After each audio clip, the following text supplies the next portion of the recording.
Yes, Prabhu, we can start. You can just spotlight my video. Sure.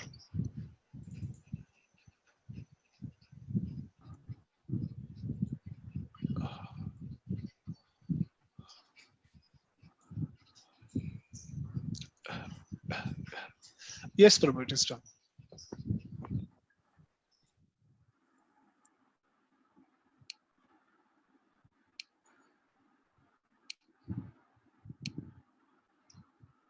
Hare Krishna. So, warm welcome to everybody for this session. Thank you for joining us. Thank you for removing time and joining this session. You could have been doing many other things, so we appreciate your time. And we are removing time to invest in ourselves, in making ourselves better as people, as souls, and as devotees of Lord Krishna. So these teachings that Krishna has given in the Bhagavad Gita are not academic, they are not theoretical, they are not impractical. They are very much applicable and they are meant for application. They are meant for application in our day-to-day lives, and they're not just meant for somebody who is a renunciate, a sadhu or a sadhvi in terms of a sannyasi or a sannyasini or a brahmachari or a brahmacharini. They are actually meant for everybody. And Arjuna himself, he was a warrior, he was a married man, he was a grihastha, and his duty was to protect. And the principles of the Bhagavad Gita, after Krishna spoke, then Krishna asked Arjuna, now Arjuna, I am through with giving you all instructions. Now you tell me, what do you want to do? And what did Arjuna say? He said, my illusion is gone. Nashta moha smiter labdha. My illusion is gone.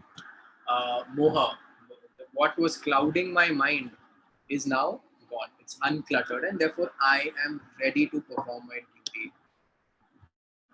Now, one of these, so these 18 chapters are basically meant to help us in being able to perform our responsibilities properly. Now, responsibilities are two grounds, because we know we're not the body, we're the soul. That's the first instruction that Krishna tells Arjuna in the Bhagavad Gita. But we do also have a body, right? So we have a body. So you have responsibilities on two platforms. One is as the soul, we have our responsibilities. And the second is whatever obligations or whatever situations that are there in our life, we have responsibilities towards those, towards our family, towards our work, or towards our studies, and towards the home, towards so many things.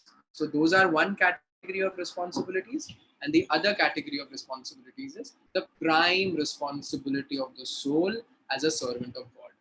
Now, both these responsibilities can be done simultaneously. You don't have to do 50 years. I'm just going to take care of all these things. When all that is over, जब वो सब कुछ हो जाएगा, तभी हम आध्यात्मिक जीवन की ओर मुड़ेंगे. दोनों चीज एक साथ हो सकता है. Both of those things can happen together, which is what Arjuna himself showed. Arjuna was a devotee of Lord Krishna, but at the same time, he was renowned for being the greatest archer, the greatest warrior. So, the Bhagavad Gita is meant to perform both our responsibilities, our swadharmas, in a proper way. Now, we thought today to discuss some very important sutras, principles, which can help us in leading a less cluttered life, in leading a life of some sort of freedom. So, therefore, we've titled this the Regulations for Freedom. Now, at this point, this discussion actually happens in the second chapter of the Bhagavad Gita. It's from the 64th verse, where Krishna gives Arjuna some principles. At this point of time, we see 57 people on Zoom. We would like to take a quick poll about freedom, right? Because these two words, freedom and regulation, they don't go together. They are actually opposites.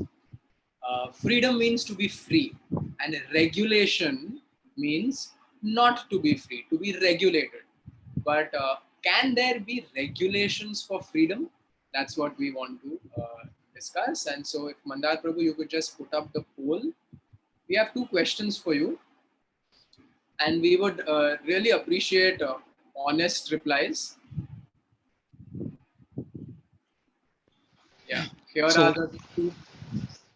Yes, yes, Mandato. sir. Yes, I have launched the poll, so everybody can uh, exercise their options. It's a multiple choice questions. Don't worry, we will not be able to know who voted where. We'll just see the percentages. So no need to worry about right and wrong answers. So please participate, everyone.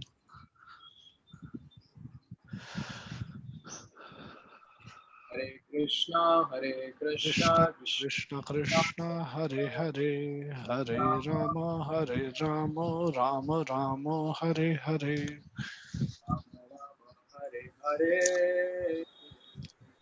Hare Krishna, Krishna Krishna, Hare Hare, Hare Rama, Rama Rama, Hare Hare. So we'll take around 10 seconds. If you've not, we can see around 40 of you have filled it out. 10 of you are still left. So if you can answer, and in a few seconds we will reveal the results of this.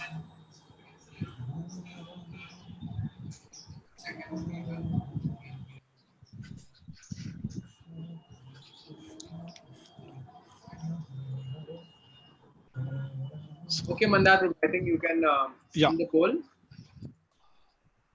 Let's see what the results are. Okay. So is this on everyone's screen now? Mandar? yes, Prabhu. Everybody should be able to see the So results. now the first question was, do you believe that rules and regulations can give freedom? And 68% of you have said yes, they can. 20% are saying no, and around 11% are on the borderline. We don't know. So very good. If we don't know, then if we are having an open mind, we will find out. Those who say yes, okay. If you say no, then let's see.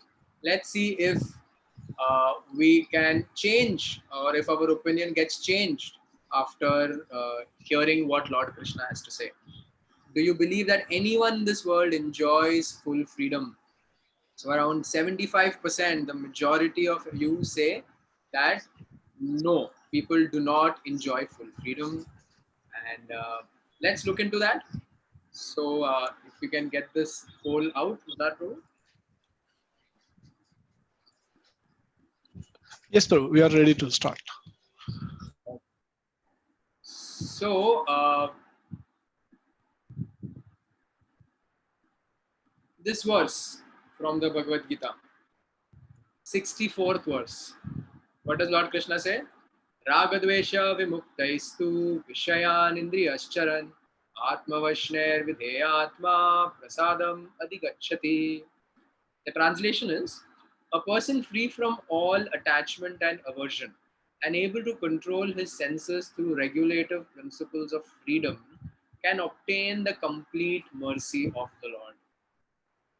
It's very interesting here. Krishna is saying a person free from attachment and aversion. Now, these are things which are not very positive qualities, attachment, aversion. And he's saying a person can get free from them when he is able to control his senses. So that makes sense. I can control my senses, I can get free from a bit of attachment, I can get free from unwanted aversion.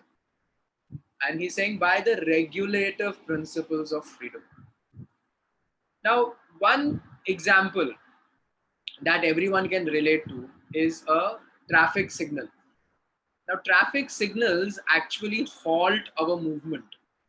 When we are going somewhere and there's a red signal, we have to stop. So, from that point of view, it halts our free movement, it halts our freedom. But we all will agree, had traffic signals not been there, it would be very chaotic. There are times where traffic signals don't work, like last Monday, I believe. If you are from Mumbai, entire Mumbai had a power a power outage, actually complete outright power went for a few hours. And I was actually on my way somewhere, and when I was going, everything was fine. When I was coming back, suddenly no traffic lights are working. Now in some of them the police came, but in many they did not come, because now how many traffic signals across the city will they man? And automatically a traffic jam happens, because everybody wants to go first. Nobody wants to wait. Okay, you go, then you come, then I will go. It was a shock which I had received when the first time when I went to California and in San Francisco. I have family who stays there, so I used to go. The first time I went there, there on only on very big intersections they have traffic lights, but otherwise people know that if the one here is coming, then they go clockwise, then the next one he has to go, then I go, and then he go, and they actually wait, and then they go, so it's fine. But uh, that's the only place I ever saw that. Most places everybody wants to go first, and then invariably not everybody can go first, and there's a jam. So the traffic signal actually makes our free movement better, although there is some regulation. On those same lines, Lord Krishna is saying that with some principles of regulation in our life, we can actually lead freer lives. So there are actually four principles, or here you can see the five senses. We have five senses in our body: eyes, ears, nose, tongue, and touch, the skin. Now, these five senses are pulling us. They are pulling us here and there. Sometimes the eye wants to see something, but the tongue wants to taste something. The ear wants to hear something. The nose wants to smell pleasant things, and the skin wants pleasant touch. Now, many a times these would be against what is beneficial for us. Simple example, we all know we should not be eating too many fried foods. We should not be eating too much of junk food. We should not be eating too much of sweet food. A bit of it in regulation is fine, but if you go overboard, you go fat, you become dull, your arteries start to get blocked, and you get diabetes. So many issues happen. But if you don't have some self control, and you just keep on indulging in those things, what's going to happen? Eventually, your free movement of the body will start to get reduced. So these senses, they are very, very powerful, and they take us here and there. To be able to control the senses is a very important, but unfortunately a highly neglected function of every human being. We should all be trained up on how we should control our senses, because it's very important. If you can control your senses, uh, it's beneficial. But these things are not taught. So in the Bhagavad Gita, Krishna teaches us. So Krishna proposes some regulations. The scriptures propose some regulations based on which we can actually be freer. Now the Shastra also tells us there are four principles or four pillars of free life. And they are mercy, austerity, cleanliness, and truthfulness. We may think that mercy, austerity, cleanliness, truthfulness, what do they have to do with freedom? We are not talking about freedom in the sense of uh, just being able to do whatever I want to. We're talking about freedom in the sense of doing what I am supposed to do, what is actually beneficial for me, what's going to help me from both a material and a spiritual point of view. And for that, these four principles actually become pillars. Now we have another poll for you. We have in fact four questions for you. If Mandar Prabhu can just launch the next poll, and again, please be honest with your answers. These four questions actually pertain to these four pillars. I have The first launched mine. question, yeah, it's launched. You can answer. The first question is, which of the two would you prefer? To be able to forgive and be kind, or to hold a grudge and hope to take revenge? When certain things happen, would I always want to keep it in my mind and wish to take revenge? Or if I have the ability and if I can forgive and forget and actually show kindness upon that person, which of the two would be better? Now, I'm not asking what can you do right now. Which would you prefer to do? The second question is, uh, would we always try and get what we want? I want it. I need it. Or if I have the ability to say no to certain things, to control my desires and actually be content with what I have, which of the two would I prefer? The third question is, in a situation, if I have the ability not to get agitated and not to run after things, would I prefer that? Or I want to satisfy every desire and every urge that the mind has, no matter what it takes? And the last is, uh, in a situation, would I prefer to remain honest or get the ability to manipulate any situation, even if it involves speaking lies? So if you could just answer these four questions, they're pretty straightforward, the questions, and the answer depends on what do you feel like doing. So we will wait for a few seconds. Hare Krishna, Hare Krishna, Krishna Krishna, Hare Hare, Hare Rama, Hare Rama, Rama Rama, Hare Hare.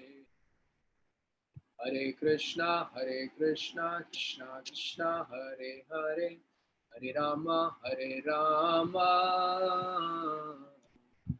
Rama Rama, Hare Hare. Okay, Mandar Prabhu, can we end the poll? Yes, Prabhu. See the results? Okay. So, 100% on the first question. It's a no-brainer, right? We would prefer to forgive and be kind if it were up to me. If my mind wouldn't come in the picture and I could say, okay, fine, no problem, I forgive you. I would prefer that, right? That I would be freer, wouldn't I? I would be freer if that were the case. So all of you agree that it would be better to forgive and be merciful, have mercy in my heart, by which I could then forgive. So to be able to forgive, I need to be merciful. I need to cultivate the quality of mercy. Now, the second one, around 88%, that's a huge number, would prefer to have the ability to be happy and hence not have many desires. And around 12%, six of you say that I want to get whatever I want. Fair enough.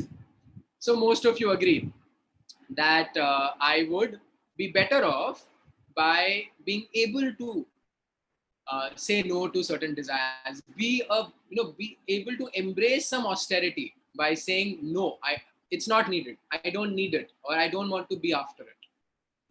The third question is about a situation.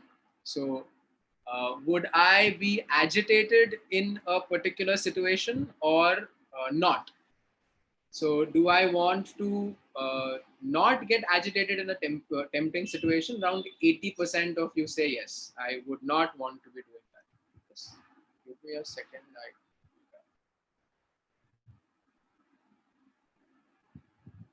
Yeah. And around 11 of you want to satisfy your urges. Now, when we do try to satisfy our urges, it's not always very easy, right? You have to work so hard for it. And most of the times we're not even satisfied after that. So it would be better, I mean, we would be better off having the ability those urges don't come. I don't I 10 desires have come, or 10 desires are in front of me through advertising, through people, through so many things, and I have the ability to say I don't need them, I don't need it, I don't need it. I really don't need it. I don't want to go after it. I am satisfied with what I have. That would be freedom. We would be more freer in that situation rather than being forced or being tempted. I need it, chahiye, I want it. If I don't have it, I can't do without it. And the last one is, I actually expected 100% result in that, but I knew we are not going to get 100% result in that. Being able to remain honest in any situation, no matter how difficult it is. Actually, there's some text missing there. It should be being able to remain honest in a situation in spite of facing difficulty. That was the entire thing. So 98% of you say yes, and two people want to be a master at manipulating things. So congratulations for the two of you. We will have a seminar soon called Being Human, and we'll gift you that Being Human Salman Khan shirt also. And then we can try and get you out of being masters of manipulating situations. Thank you, Mandar Prabhu. We can take this poll out.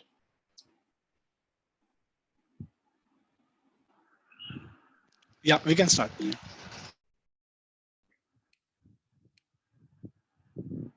So now, so these four principles, when we cultivate in our life, I can be able to forgive people. There are so many stories which to this effect of people who are tried for murder and their family can forgive them. These things, people are taken aback. Wow, how could you do something like that? To have mercy in our heart, to forgive people for big or small things. The Shastra says that the thing that you need to cultivate for that is first to show mercy to animals, to show mercy to the lower creatures in this chain of life.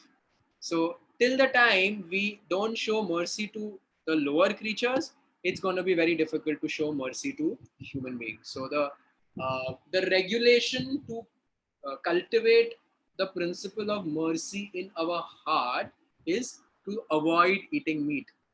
The regulation to live a life of, to cultivate austerity, to be able to say no to desires, is to avoid intoxication, to avoid intoxicants. We'll go step by step into why each of these things is important. The regulation for cleanliness, we don't just mean cleanliness externally, but cleanliness from within. A clean mind, a clean heart is what will, if a mind is clean and control, if the heart is clean, then automatically our actions and our activities become clean. So cleanliness on two accounts: the bodily, don't just spray French perfume all over yourself and don't take a bath for a few days. Clean the body, clean cloth, clean body, but more important, clean mind and clean heart. And the principle for that is given, enunciated by the Shastra, is no illicit sex life. And truthfulness, to be able to be honest, be straight, not be a master of manipulating things like those two people who are going to attend our Being Human session, is no gambling. Let's look at these four in detail. Okay, we're going to spend the next 15 minutes or so in these things, and then we're going to speak about some other principles. The first one is no meat eating. Now, irrespective of whether you are a vegetarian or a non-vegetarian, whether you eat meat or you don't eat meat, we are going to be speaking some practical points here. So let's give it an open mind. The scientific consideration about why this body is meant to consume non-meat products. It's meant to consume a plant-based diet, or it's meant to consume what we call as a vegetarian diet, is that there is a difference between herbivorous and carnivorous animals just in terms of the composition of the body. The teeth, the intestine, the digestive system, they are all different for animals which are supposed to consume meat. They can directly, from their teeth, cut off raw flesh and they can digest that raw flesh. Whereas we need to have organized slaughterhouses, and then we need to marinate that, and we need to store it in the freezer, and then make it soft, and then add so many things to be able to digest it. And after that also, it takes around 72 hours for meat to get digested in our body. 72 hours. because of the composition of our intestines and other organs. Now, the temperature inside our body is very hot. Now, if you just put meat outside in your kitchen without refrigerating it for a few hours at standard temperature in, say, Mumbai, which is around 35 degrees, it's going to rot very fast. That's why when you bring it, the first thing you do is you refrigerate it. And you, in fact, not just you put it in the freezer and then you cook it and you have to consume it quickly. Otherwise, it rots. Now, the temperature inside our body is 3 times that of the temperature outside. And that meat is lying there in the intestines, in the organs for 72 hours. Guess what's going to happen to that meat? It's going to rot. So, just from a scientific consideration, you see nowadays this whole movement of veganism has taken off, and it's been taken up by all these athletes. Earlier, we used to say, eat meat to become strong, eat meat to have stamina. Now, all these great athletes, tennis players like Novak Djokovic and Serena Williams, Formula One stars like Lewis Hamilton, he's now become the most successful Formula One racer. So many other people, our Indian cricket captain Virat Kohli, they're so fit. They sweat so much. 8 hours, 9 hours, they are running around playing their sport. They need to be at the top of their fitness regimes. And they've all said that purely from the bodily performance point of view, it's better to have a plant based diet than to have a meat based diet. The body recovers faster, the body responds faster, and in general, the actual functions, the innate functions of the body are, you can perform it better. Just like when you see a child, children are the most flexible, and then gradually they become lesser and lesser flexible. And it has a lot to do with what we put into their mouth. The body is designed in such a way to be able to perform wonderful functions. And it will perform wonderful functions when you put proper nutrients in it. A petrol car runs on petrol, not on diesel. An electric car runs on electricity, not on something else, not on kerosene. The human body runs on plants, it runs on vegetables, it runs on fruits, it runs on dairy products, not on someone's flesh. So this is purely scientific, no religion into it, no nothing into it, purely logic. The second consideration is the economic consideration. We may say that, and some people do say that, is that if you don't kill all these animals, then they are going to overpopulate the planet, and then there'll be no space left. Let's look at few of these points. And this is shocking. We say there is a shortage of water, there is a shortage of food, countries are fighting over land, and look how much resources of the planet are destroyed just for the meat industry. 23% of the global freshwater reserves, 23%. Freshwater means drinking water, water which is drinkable, not seawater. 23% is used to grow livestock. It takes around 2,400 gallons of water to produce 1 pound of beef, to produce 1 pound of meat. That's a lot of water. So much water is being destroyed. Greenhouse emissions, not everything is due to normal industries. Around 15% of greenhouse emissions are there purely because of the slaughter industry, the meat industry. Pollution, 15% of the world's pollution comes from the meat industry. 45% of cultivable land, which could be used to grow vegetables, is used just to graze animals, not for them to be nourished, but for them to grow fatter and fatter and fatter, so that every animal killed will give you that much extra kg of meat, which you can then call as butter chicken or fish fry or keema masala or whatever animal you prefer to eat. 45% of cultivable land is used for that. This is mind blowing. This is so much resources are wasted just for that. So the economic consideration is huge. Land is cultivated, grains are cultivated not to distribute at a lower cost so that the cost comes down and everyone can afford it, but so much of grain is made just to feed animals, not for their benefit, just so that they become fatter and you can slaughter them. So it's the meat industry is actually one of the biggest pollutants and the biggest wasteful sources of resources in our on the planet. So the economic consideration also is so much. Emotional consideration. Now, in organized slaughter, here you look at this picture. There are studies done, and these are done all over the world, where children are shown animals. Now we all know children, they have nursery rhymes and everything is so nice that Mary had a little lamb, Baba black sheep, and so many things. Animals talk in cartoons and animals are so lovable and all those things. Children were told that, do you know that chicken that you eat, it comes from this animal. This is the chicken, and this is the lamb, and this is the cow. And do you really want to eat? They all would start to cry and they would say, no, no, never. We don't want to do anything like that. Why would we want to kill these nice animals? Uh, Children are innocent, right? They have some emotions. Now, we, over a period of time, train ourselves that the taste is more important. Now, health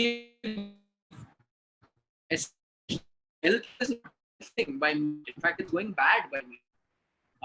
The only thing that's economic consideration, it's not helpful. It's not helpful to anybody by consuming meat. The tongue consideration. So we put ourselves emotionally at the back to say that my palate is more important. When an animal is slaughtered, it that getting slaughtered because these organized slaughterhouses are created in such a way that one after the other an animal is put. So the animal knows this is the one. Oh, this happened to that one. I'm next. At that time, what happens? Fear takes over. Now, when sometimes it does happen that we are put into a fearful situation. Say you're walking and you're crossing, suddenly someone shouts, "Watch out!" and you see a car just goes by you, and it just missed you by a few centimeters. For a few seconds, you don't know what to do. You're fearful, and at that time, the chemical reactions in your body, certain emotions are released through chemical reactions in your body, right? And it takes a time for that to go away. Now, the same thing is happening to the animal, and those chemicals are released in its meat of fear, of anxiety, of utter desperation, and that's the meat that people consume. So, when you consume that, that goes into you as well. Every animal has a child, every animal has a parent, and just for some taste which comes for just a few minutes, after that, once we are full, then we're satisfied. For a few minutes of taste, so much is happening, not worth it. Uh, the last consideration is sin. Right? The Shastra says, and this is not just actually in our Hindu Shastra, this is there across all religions. There is some regulation for meat, even in Islam. There is some regulation of meat, even in Christianity. There is some regulation of meat, even in Judaism. And of course, in our Shastra as well. The Srimad Bhagavatam, which is considered the topmost Hindu scripture, it's called as Amal Puran, the topmost Puran, the essence of the Vedas and the Upanishads and the Puranas. This Srimad Bhagavatam says this: those who are ignorant of real dharma and, though wicked and haughty, account themselves virtuous, kill animals without any feeling of remorse or fear of punishment. Further, in their next lives, such sinful persons will be eaten by the same creatures they have killed in this world. Some people say that in our Shastra also meat eating is allowed. Yes, there is some regulation, but just like they say half knowledge is dangerous, Uh, let's find out what that actually is. So the Shastra says, if someone has very, very, very low consciousness, then they can consume meat. But how? Not by going to a slaughterhouse. Slaughterhouses are not sanctioned. You have to kill the animal yourself. And when you kill the animal, you have to chant a mantra. And what is that mantra? That mantra in English means, in this life, I am killing you. In the next life, I give you the permission to kill me without any sin coming to you. I take all the sin. That's the mantra. And that also they are allowed to kill only on a new moon night. And then after they get the meat, they are supposed to give 3/4 portion of that to other people who are again in low consciousness, and they can eat only 1/4 portion. The purpose being, gradually by doing this, a person will realize, why am I going through so much of difficulty, not just by having to kill and give up 3/4, also taking these pronouns and give up for difficulty in the future life just for few minutes of taste. So gradually they give it up. Otherwise, the Shastra is very clear that meat eating is sinful. In fact, it's not just if we think that, oh, I am getting my meat from Venki's or I am getting my meat by going to a restaurant, I am not killing myself. So where is the question of sin? The Shastras know very well, right? Vyasdev and Lord Krishna, they knew very well that in Kali Yuga, people will come and they will make so many ways in which they can avoid direct sin. Therefore, they have everything given. The Shastra says 6 people get the reaction of animal killing. Excuse me. The person who kills, the person who processes, the person who cooks, the person who serves, the person who pays for it, and the person who eats. All 6 of them get an equal share, 1/6 share of the sin of killing the animal. So don't just think the butcher is getting it. If you are making it, if you are processing it, if you are paying for it, if you are eating it, you will get the same amount as that butcher will.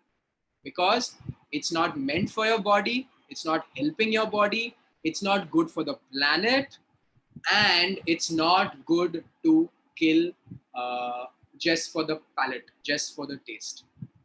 So, on all these accounts, meat eating is not beneficial, and hence the Shastra says it is sinful. If we can't give life to a person, we have no right to take life. And the animals also have life, they have a soul, they have everything. If we can't manufacture a chicken, if we can't manufacture, if we can't give a goat life, we have no right to eat them. Automatically, when we are eating such food of violence, the mercy principle which is there in our heart goes away and we become hard hearted. And that's when we feel, I want to take revenge because I have done this, I have eaten food of violence. You stop eating this, automatically the principle, the merciful nature of ours will come out. So gaining mercy and avoiding meat go hand in hand. So this was the first regulation. The second one, pretty straightforward, is no intoxication. We avoid intoxicants. What's an intoxicant? An intoxicant is something that uh, clouds our natural way of thinking and feeling. We have a natural way of thinking and feeling, and when we put a substance in our body, either we smoke it, or we drink it, or we snuff it, whatever, or we eat it, we swallow it, whatever, it's going to alter our psychophysical nature. It's going to alter our mind. Now, to be able to control the mind, to be able to say no to desires, to be able to say, I don't need it. I am satisfied with what I have.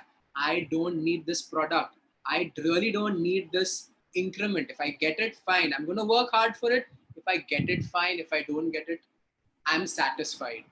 To be able to do that, we need to control the mind. We need to have a stable mind, a content mind. And if you put substances which alter the mind, it's not going to help. So, no intoxication. This is from the mind point of view, the most important. To be able to progress in our spiritual life,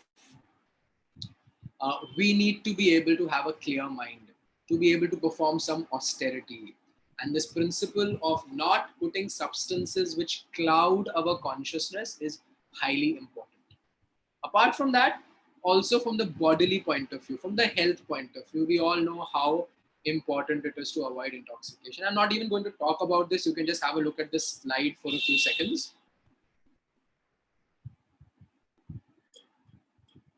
The impact of alcohol and the impact of cigarettes on our vital organs. Vital organs, they get impacted by these things. The impact of smoking on our vital organs, the impact of alcohol on our vital organs. This is proven by science. Therefore, on the label of the packet of the cigarette, there's a label, smoking is injurious to health. Therefore, every doctor will tell you, don't indulge in these things. We are definitely concerned with the body. We're also concerned with the mind. They don't tell you that. That is what our Shastra will tell us. That's common sense. So therefore, we should avoid these things. The third regulation, which involves truthfulness, is gambling. Pretty straightforward. Gambling is described as a wager or something which is waged upon, which has an uncertain outcome. It may or may not happen. So it's very easy to see how it leads us into trouble. People lose so much money. People lose so much money on satta. It may be start with ₹100 bet, but if you get into the habit of this, you will try and find quick and simple and not very truthful ways of earning money. अगर ये ₹1000 डाल के ₹1,00,000 आ गया, why should I work hard in a profession or in a business or by honestly doing something when I can do this? But it's not always going to be that 1000 will turn into 1 lakh. It may turn into negative 1 lakh and put you in debt. So gambling is a no-no. Everybody knows it has a spiral effect. It starts low and it goes high. Casinos, the whole casino industry is built into initially giving you some gain and then taking everything. There's a saying that casino never loses. It leads to so many stressed relationships in families just because of somebody having a bad habit of gambling and losing money away. Leads to debt, leads to so many things, ultimately to stress, anxiety. And even so many people commit suicide just because of that. Too much debt taken because of all these things.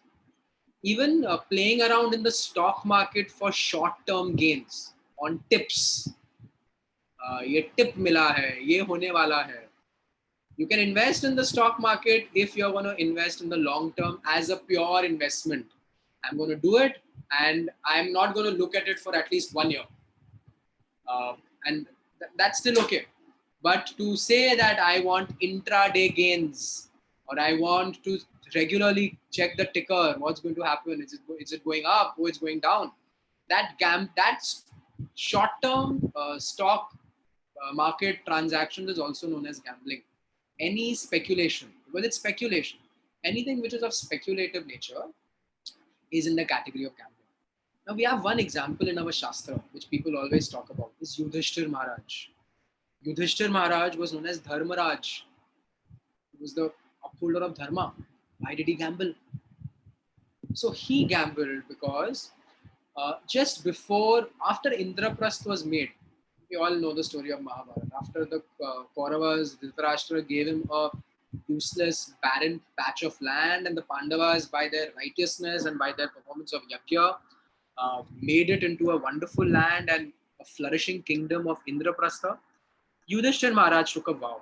He said, from now I am always going to respect and listen to my elders. I'm never going to say no to them. And taking advantage of that vow through Shakuni, Dhritarashtra was coerced into inviting them to the gambling match. And now Yudhishthir, when Vidura came with the horrible news, Yudhishthir was shocked. And he said, my God, this is so inauspicious. And this is only going to lead to trouble. But I have taken a vow that I'm not going to say no to my elders. And if Dhritarashtra wants me to come, I'm going to come. But he thought it's just going to be very simple. If I lose, I'll be out. But the Shastra Mahabharata is showing us someone as great as Yudhishthir also got carried away in the gambling match, and in the end, it led to no good. So, uh, even if we think that, oh, I'm not going to do it. We have the example of Yudhishthir. He also didn't want to do it. He also thought he'll just do it once and give it up. But then he got carried away by it, and that led to disaster. So this principle of honestly working, honestly doing it, not taking unnecessary shortcuts, working hard, goes away by this uh, this temptation of easy money, easy money through intraday transactions or easy money through gambling. It doesn't help, and therefore it should be avoided. That's the third regulation. And the fourth regulation, to have uh, no illicit sex. Sex life, illicit sex, this is again for mental cleanliness also. Illicit sex means sex life outside of marriage. Not thinking that if I have bodily urges, I can satisfy them with whoever I want to. I can satisfy them with uh, multiple people if I choose to. It's my right. It's my freedom. Real freedom would be I'm married now and this is my partner and that's it.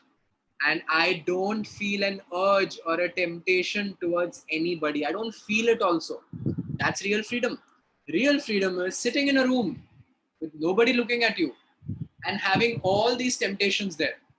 You have alcohol, you have intoxicants, you have the ability to gamble, you have very beautiful people of the opposite sex there, you know, ready to enjoy with you. And there is nobody looking, and nobody is ever going to come to know, and you can still say, I don't want to do it. It's not what I'm meant to do. It's not going to be beneficial for me. And I have that much control to say no and get out. That's freedom. Freedom is not, people say freedom means you can do whatever you want, whenever you want, with whoever you want. Don't create um, shackles or boundaries in my life. No, that's an animal. That's a pervert who, when he needs a cigarette, has to go. When he needs alcohol, has to have what anytime. When he needs food and he wants meat, meat. And desires are not fulfilled by one person. That's okay. That's normal. That's the 21st century. It's not going to help. We don't even need to get into the diseases. We don't even need to get into all those. From the point of view of looking at the opposite sex as a means of enjoyment, as a means of my enjoyment, that itself is a very big shackle. That itself is very bad. That itself leads to so many unnecessary things, broken relationships, lies, cheating, so many things, corrupting the society. We see so many unfortunate incidences happening all over the place. Why is that? Because the entertainment industry and in general everybody says, yes, it's good to enjoy your senses unrestrictedly. Well, when you do that, this is the result what happens. But when you're taught from the beginning or from whenever you come across this knowledge, regulation is what brings freedom. Regulate these things and regulate the mind, and then the ability to be satisfied with what you have and say no to these things is what makes a person really free and really in control of their lives. Right now my senses are in control of me. The tongue wants this, the genitals want this, the nose wants this, the eyes wants this, and I am chasing after it. It should be the other way around. I should be in control of my senses. Don't need that. Okay, yeah, that is beneficial. We'll do that. Invest your time in that. That's what's going to lead to good for your family. That's what's going to help you, rather than just being pulled by the tongue, by the senses. So no illicit sex. So many disadvantages of this. So many studies are done when children have sex earlier in life, when they have sex in without marriage. It leads to so many emotional traumas. It leads to uh, uh, so many psychological problems in them, and so many other things are there. Uh, the solution is not wearing contraceptives. The solution is not doing all these things. The solution is putting the real contraceptive, which is not having the desire to indulge in these things, being honest and being truthful and being true to our vows of marriage, or when we are students, refraining from it, learning what we're supposed to learn, and then when we enter into marriage life, we can engage in in proper sex life and not indulge in illicit sex life. The highest principle of this is what Lord Krishna says in the Bhagavad Gita, where he says, Dharma viruddha bhuteshu kamosmi bharatarsabha. He says, sex life, which is not against the principles of religion, I sanction that. And sex life is primarily meant for procreation, for creating, for having children, right? For impregnating or for getting impregnated. That is what sex life is actually meant for. Every function of the body is meant for certain things. So the sex life is primarily meant for having children. And one step lower, at least have sex life in marriage.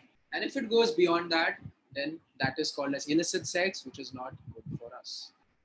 So these are the four regulations, the four regulative principles. The four pillars of freedom, just to recap, are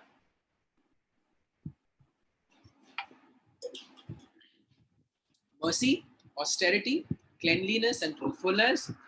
And the four regulations to achieve these things are avoid meat, avoid intoxicants, be content in your married life, and if you're a student, refrain from it completely. No illicit sex, no sex outside of marriage, and no gambling.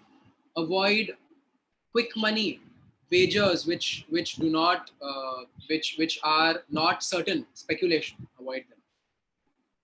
Now we may say that it's fine to speak about all these things and it's fine to give all these statistics and all these things. It seems logical. I also know these things are not good. I also know I need to avoid them. But I can't control myself. My mind just is so attached to these things. I can't control. Every now and then, I fall prey to my desires. What's the solution? Lord Krishna has the solution. He's given the solution already in Bhagavad Gita. We must never think that ये problem का कोई solution नहीं है. ये नया problem है. ये problem अभी क्रिएट हुआ है. 21st सेंचुरी का प्रॉब्लम है. नया जनरेशन का प्रॉब्लम है. हम मिलेनियल्स का प्रॉब्लम है. Every problem Lord Krishna has already foreseen and he's given solutions in the Bhagavad Gita. And therefore to this problem of I agree with you, I want to do it, but मुझसे रहा नहीं जाता है, क्या करूं? भगवान बताते हैं. Krishna is saying what to do in the 59th verse of the second chapter. Krishna says, विषया विनिवर्तन्ते निराहारस्य देहिना रसवर्यं रसो अप्यस्य परं दृष्ट्वा निवर्तते. Lord Krishna tells Arjuna, though the embodied soul may be restricted from sense enjoyment, the taste for sense object remains. But seizing such engagements by experiencing a higher taste, he is fixed in consciousness. Krishna is agreeing with us. He's telling Arjuna, though we may want to restrict sense enjoyment, the taste remains, the desire remains, the pleasure which we've experienced, fleeting pleasure, and after that pleasure is experienced, we're normal.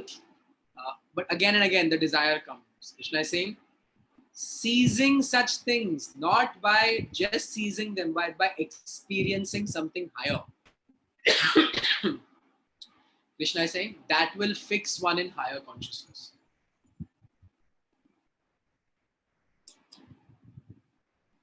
Rasa varyam raso apiyasya. Raso apiyasya means a higher taste. Param drishtva nivartate. A person is fixed in higher consciousness. So Lord Krishna is saying, if you cultivate a spiritual side to you, just like we discussed in the beginning, we have responsibilities towards the body. We have responsibilities towards our original self, which is the soul. So by cultivating a spiritual practice, by cultivating our spiritual side, by feeding the soul, by giving fuel to the soul, automatically the mind and the senses get controlled. Now we have four simple things. Our Srila Prabhupada, the founder Acharya of the International Society for Krishna Consciousness, ISKCON, he's given us four very simple tools, which if we practice in our life on a daily basis, very quickly, guaranteed in a few months, and depends on how nicely you do, in a few weeks, you will get the ability to say no to lower pleasures, because as Krishna is saying, we're experiencing a higher taste. Let's look at these four principles.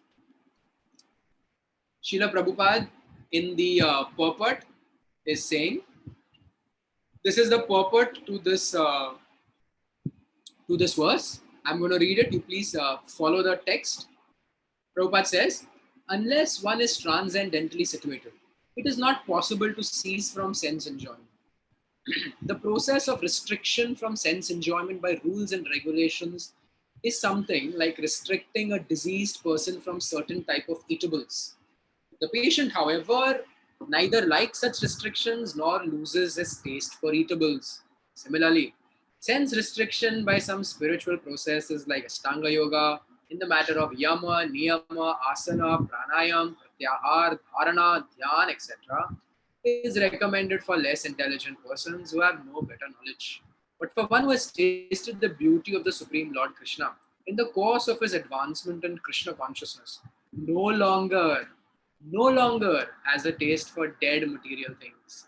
Therefore, restrictions are for less intelligent neophytes in spiritual advancement of life, but such restrictions are good only until one actually has a taste for Krishna consciousness. When one is actually in Krishna consciousness, he automatically loses taste for pale things. So, by cultivating our spiritual side, automatically we don't have to say no to them. The desire itself goes away. And automatically, when those four things are achieved, those four pillars of religion come. We become merciful. We become clean inside and out. We have the ability to say no. We have that austerity. And we are truthful. We can be honest. So, those four regulations lead to those four things. And to achieve those two, Srila Prabhupada again suggests four things. Let's look at that. And now, our success depends on how honestly and how much with determination we are ready to accept this. How determined we are that I want to lead a life wherein I have freedom to say no to desires. If I am determined, then I will be willing to invest time into it. I will be willing to invest consciousness into it. And with that, I will achieve success. So the first principle is having good association. It is said, birds of the same feather flock together. You are whom you associate with. Sangat ka asar, sangat ka prabhav. We must always keep good association in our life. We must keep association of people who are also like-minded in wanting to cultivate their own spiritual side, and people who also refrain from these unwanted things. If you have too many people around you who are always into these things, it's very difficult to say no. If you have people who are devotees of Lord Krishna, who are spiritualists, who are spiritual practitioners, automatically their association will be imbibed upon us. There's a nice story in our Puranas of two birds and two parrots uh, born together, born to the same mother. The person who was breeding them sold them to two different people. Right? Before that, they were with him only. He sold them to two different people. After a while, he went to check upon them.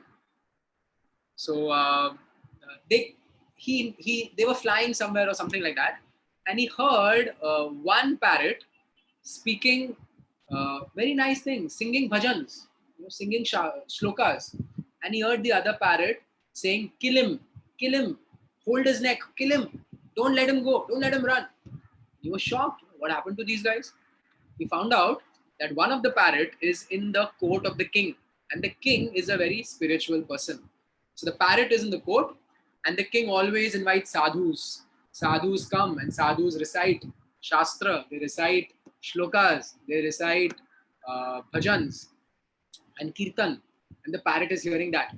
So the parrot is repeating that, And the other parrot was owned by a butcher. So he was a butcher where he kept a parrot. And what is the parrot speaking? What the parrot is hearing. And what is the parrot seeing and hearing? Kill, hold the neck, यहाँ से cut करो, उसको वहां से cut करो, पैर बांधो, अभी मारो. Parrot is speaking. What we expose ourselves to, what we throw ourselves into, is what we will become. So have good association. Now, one thing that we can help you out with this is come into regular devotee sangha. We have a regular program once a week of such Bhagavad Gita sessions. Come for them. When the temples open, come to the temple and attend. Right now, come on Zoom and attend. Hear some Shastra, hear the words of Lord Krishna. They will benefit us. They will give us that higher taste, as Krishna says, Param Drishtva Nivartate. Situate us in higher consciousness. And if there are certain very negative people around you, keep them away. Keep their association away. Don't associate too much with those categories of association. The second solution that Srila Prabhupada gives is fill the mind with Shastra. Fill the mind with the words of Lord Krishna. Reading spiritual books. Reading Shastra. Every day, if we can have a program to read every day, we will imbibe these things. What happens is we are moving around in the world. Every day we're coming across different situations. We're coming across different experiences. If along with that every day we are also reading Shastra, practical guidelines that Lord Krishna gives us, when we experience things in the world and when these words of Krishna are also there every day, we link the two and that leads to what is called as realizations. I have knowledge of what Krishna is saying. I have experience of how it's actually happening in the world. The combination of those two is realization. Realization is what goes in the heart. Realization is what uplifts my consciousness, and realization is what then fixes me in higher consciousness. Those experiences in the world we're getting for free. We just need to add the Shastra Gyan into it, and that becomes Vigyan, that becomes practical. So daily reading. We again have a program for this every night at 9 p.m. If you're ready to invest 15 minutes, then we invite you for this program where we read the Bhagavad Gita and then we discuss one or two verses every day. So in this way, automatically, just by removing 15 minutes, it's like an EMI. Remove little money and it becomes big. Remove 15 minutes every day and in a year you complete the Bhagavad Gita. You get so many realizations. So read books, read Srila Prabhupada's books, read Shastra. The third thing, very important, is chanting. The Shastra says there is no difference between the names of God and God himself. And the Shastra also says, and Prabhupada writes this in many, many places, Krishna is the purifying agent. Krishna is the topmost purifying agent. Just like you have the sun. You have sunlight. Sunlight can evaporate pure water and impure water, purify it, and send it back as crystal clear, pure, drinkable water. The sunlight has the power to do that. Therefore, it can absorb gutter water and it can absorb some water lying there from the river and send it go down as crystal clear rainwater. The Lord, the Supreme Lord, Krishna, has the ability to purify anybody's consciousness. Whether someone is very, very perverted or someone is pretty good, Krishna can help both people advance. Both their consciousnesses can be elevated to higher and higher levels because Krishna is the greatest purifying agent in this world. The creator, the one who is maintaining us, the one who's created this, has the ability to get us out of any mess that we get ourselves into. And the way that Krishna gives to purify our consciousness is chanting. Kali Kale Nam Rupa Krishna Avatar. In Kali Yuga, Krishna comes in Nam Rupa, in the root of his holy name. And in the Srimad Bhagavatam, it is also said that Kaler Dosha Nidhe Rajan Asti Hi Eta Mahan Guna. Kaler Dosha Nidhe Rajan means Kali Yuga is full of dosh. Dosh means full of faults. But Asti Hi Eka Mahan Guna. This is Sukdev Goswami telling Maharaj Parikshit the king. there is one great guna, one mahan guna. What is that? Kirtan evad Krishnasya mukta sangha param vrajet. Simply by this kirtan, by this chanting of Lord Krishna's names, Kirtan evad Krishnasya mukta sangha param vrajet. You get free, you get freedom, real freedom from all that is bogging us down, and ultimately we get liberated from the cycle of birth and death, from this material world altogether. But at our level, freedom from anger, freedom from lust, freedom from envy, freedom from just the mind in 10,000 different places. And the most important, development of love of God. The process of chanting helps us achieve all of these things. And therefore, uh, the chanting of the Hare Krishna Mahamantra is the most important thing to achieve real freedom. And again, for that also, we have a program for you. We're not just giving you gyan, we're giving you tools to achieve it. Association, come join us once a week for a program. Reading books, come just 9 p.m. through with us for 15 minutes. Read. Chanting, again, join us at 7 o'clock in the morning. Every day we have guided mantra meditation sessions. Every day at 7 o'clock online.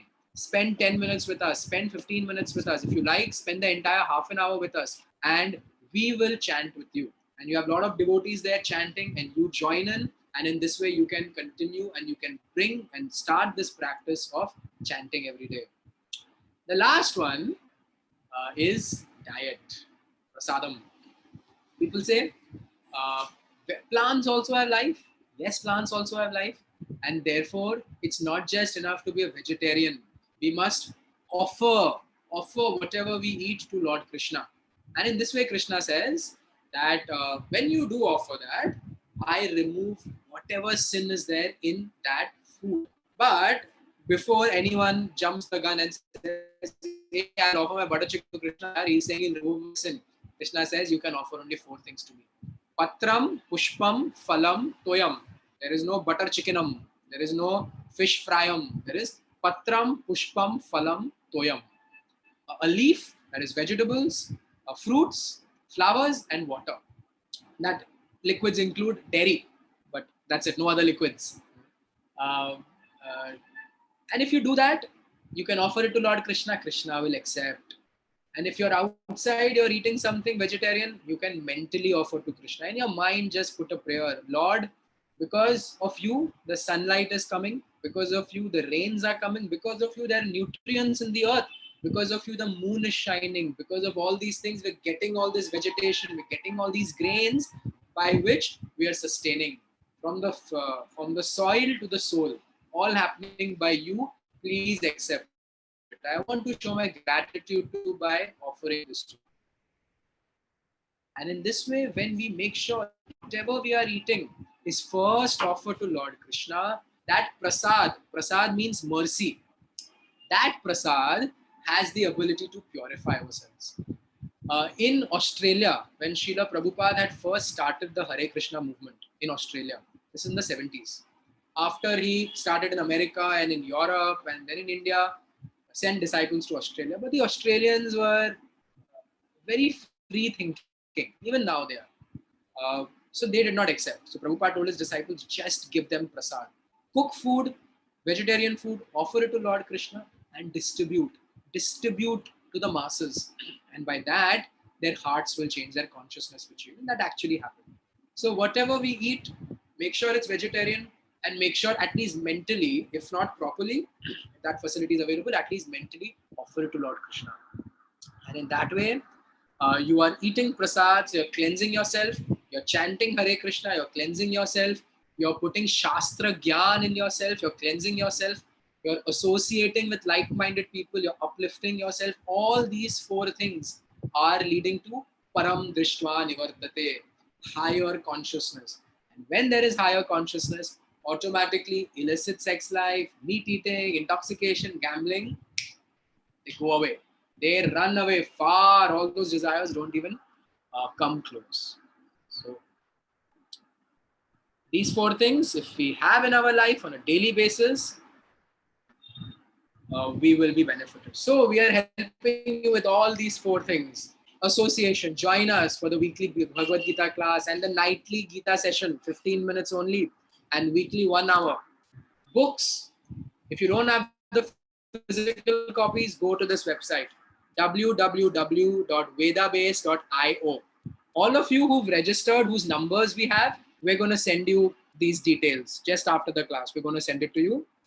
Chanting, daily guided mantra meditation sessions at 7 a.m. Do join us. And diet, if you want recipes on how to cook nice vegetarian food, although in Indian cuisine you don't need it, log on to this website, food.krishna.com. We have everything there. We have all wonderful recipes that you get in Govinda's restaurant available there to enjoy. Okay. Thank you very much. Thank you for giving us your time. Thank you for this opportunity. To know more about any of our sessions, please log on to esconbhivandi.org, and we would like to invite you to that website, and you can learn more about our activities. If you have any questions, since we are going to end now, if you have any questions, if you have put it on the chat box, you will get an answer. We will reply to you. Otherwise, write to us at geetaclassonline@gmail.com. If the hosts can just put it on the chat box for everybody, geetaclassonline@gmail.com. And within a day, we will get back to you.